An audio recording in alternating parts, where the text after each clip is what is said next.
Có chú ăn. Ủa sao cái này cứng vậy? Sao có nước chấm cho mẹ?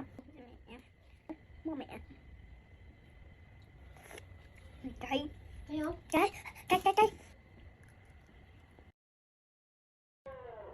Ủa muốn là thuốc.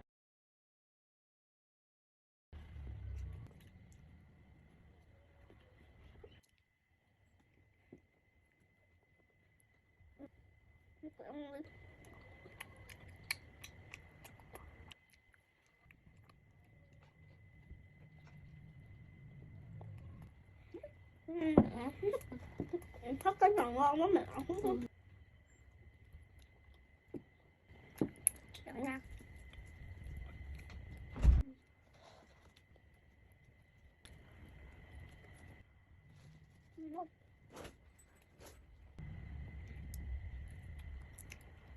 Chuông à. Chuông ngon.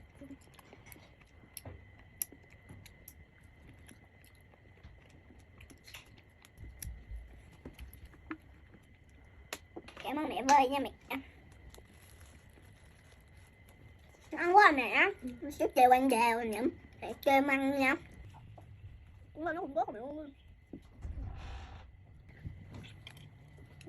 Mẹ con nào mà mua ngon quá.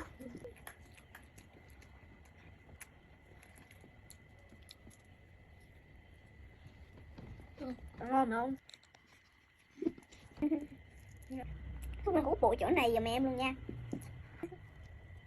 Ăn miếng cơm cuộn nó đi nghĩ được. Em ăn một miếng đồ chuông thôi không? Em ăn một miếng đồ thấy sao?